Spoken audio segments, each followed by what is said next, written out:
নবী সাল্লাল্লাহু আলাইহি ওয়াসাল্লাম বলেছেন চোখের বদনজর এমন সত্য যে একটা উটকে এই রান্নার ডেকচির মধ্যে ঢুকাই ফেলতে পারে। মানে একটা উট খুব সুন্দর ভালো, আপনি দেখছেন মাশাআল্লাহ বলেন নাই, নজর লেগেছে, উটটা মারা গেছে দেন তারপর তাকে জবাই করে খেয়ে ফেলতে হয়েছে। একজন সাহাবী গোসল করছিলেন, গোসল, এটা হাদিস সহিহ, এই আলেম ওলামা যারা আছেন তারা জানেন যে এই হাদিস সহিহ। একজন সাহাবী গোসল করছেন, তার গায়ের চামড়াটা খুব সুন্দর ছিল, একদম স্কিনটা অনেক সুন্দর থাকে না এমন কিছু মানুষ।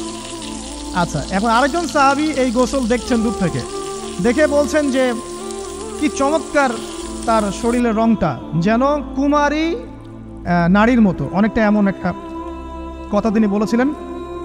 সাথে সাথে এই সাহাবী অজ্ঞান হয়ে পড়ে গেছে। কোন সাহাবী? যিনি গোসল করছিলেন। এটার আপনি কোনো ব্যাখ্যা দিতে পারবেন না, তো এখানে কোনো সায়েন্স দিয়ে বা মেডিকেল সায়েন্স দিয়ে আপনি কোনো ব্যাখ্যা করতে পারবেন না।